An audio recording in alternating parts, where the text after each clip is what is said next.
नमस्कार दोस्त, इस वीडियो में हम डिस्कस करेंगे कि हेप्टोग्लोबिन सिरप का उपयोग किन कंडीशंस में किया जाता है, हेप्टोग्लोबिन सिरप को कैसे लेना चाहिए और हेप्टोग्लोबिन सिरप की वजह से क्या साइड इफेक्ट्स हो सकते हैं, और यह भी डिस्कस करेंगे कि हेप्टोग्लोबिन सिरप को लेते समय क्या क्या सावधानियां रखनी चाहिए और किन कंडीशंस में हेप्टोग्लोबिन सिरप को लेना रेकमेंडेड नहीं होता है। हेप्टोग्लोबिन सिरप का उपयोग शरीर में खून की कमी और शरीर की कमजोरी को दूर करने के लिए किया जाता है। शरीर में खून की कमी को मेडिकल भाषा में एनीमिया भी कहते हैं। प्रेग्नेंट महिलाओं और स्तनपान करा रही महिलाओं में खून की कमी होने पर भी डॉक्टर प्रेग्नेंट महिलाओं और स्तनपान करा रही महिलाओं को हेप्टोग्लोबिन सिरप को लेने की सलाह दे सकता है। शरीर में खून की कमी होने पर शरीर में बहुत ज्यादा थकान, शरीर में बहुत ज्यादा कमजोरी, उठते या बैठते समय चक्कर आना,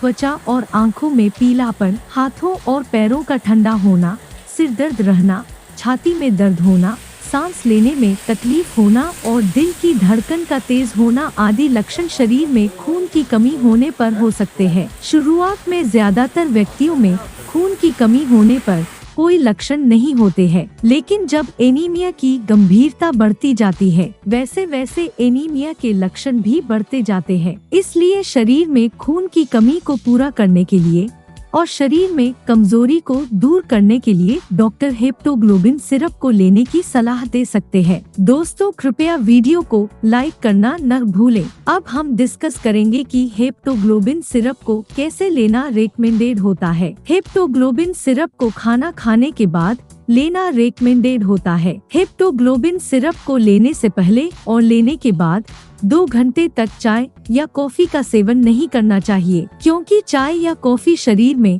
आयरन के अवशोषण को कम कर सकती है। आमतौर पर डॉक्टर 12 से लेकर 18 वर्ष के बच्चों को 10 मिलीलीटर हेप्टोग्लोबिन सिरप को दिन में 2 बार और 18 वर्ष से अधिक उम्र के व्यक्तियों को डॉक्टर 15 मिलीलीटर हेप्टोग्लोबिन सिरप को दिन में 2 से लेकर 3 बार लेने की सलाह देते हैं। लेकिन हेप्टोग्लोबिन सिरप की खुराक उम्र, शरीर के वजन और बीमारी की गंभीरता के आधार पर कुछ व्यक्तियों में इससे अलग भी हो सकती है। इसलिए आपको हेप्टोग्लोबिन सिरप को लेने से पहले डॉक्टर से परामर्श लेना चाहिए और डॉक्टर की सलाह के बिना हेप्टोग्लोबिन सिरप को नहीं लेना चाहिए। अब हम डिस्कस करेंगे कि हेप्टोग्लोबिन सिरप की वजह से क्या साइड इफेक्ट्स हो सकते हैं। वैसे तो ज्यादातर व्यक्तियों में हेप्टोग्लोबिन सिरप की वजह से कोई साइड इफेक्ट्स नहीं होते हैं, लेकिन कुछ % व्यक्तियों में हेप्टोग्लोबिन सिरप की वजह से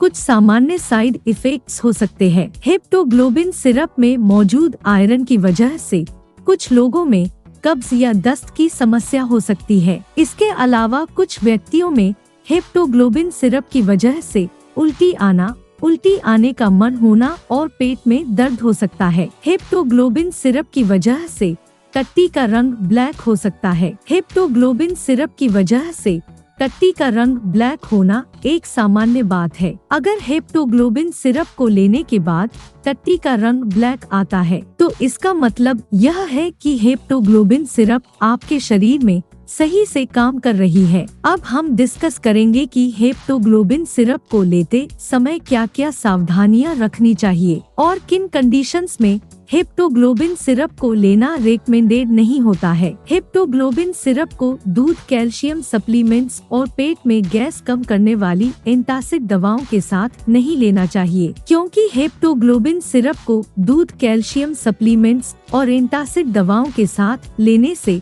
हेप्टोग्लोबिन सिरप का अवशोषण कम हो सकता है, जिसकी वजह से हेप्टोग्लोबिन सिरप की प्रभावशीलता कम हो सकती है। कुछ डॉक्टर हेप्टोग्लोबिन सिरप के साथ विटामिन सी के सप्लीमेंट या विटामिन सी से भरपूर खाद्य पदार्थ खाने की सलाह दे सकते हैं, क्योंकि विटामिन सी शरीर में आयरन के अवशोषण को बढ़ावा देता है, जिसकी वजह से हेप्टोग्लोबिन सिरप की प्रभावशीलता बढ़ जाती है। अब हम जानेंगे कि क्या प्रेग्नेंट महिलाएं और स्तनपान करा रही महिलाएं हेप्टोग्लोबिन सिरप को ले सकती है या नहीं। प्रेग्नेंट महिलाओं और स्तनपान करा रही महिलाओं के लिए हेप्टोग्लोबिन सिरप का सेवन करना सुरक्षित है। इसलिए प्रेग्नेंट महिलाएं और स्तनपान करा रही महिलाएं हेप्टोग्लोबिन सिरप को डॉक्टर की सलाह के अनुसार ले सकती है। वीडियो को देखने के लिए आपका धन्यवाद। अगर आपको वीडियो पसंद आया तो प्लीज वीडियो को लाइक कर देना, चैनल को सब्सक्राइब कर लेना और अगर आपका हेप्टोग्लोबिन सिरप से संबंधित कोई प्रश्न है तो आप कमेंट करके पूछ सकते हैं।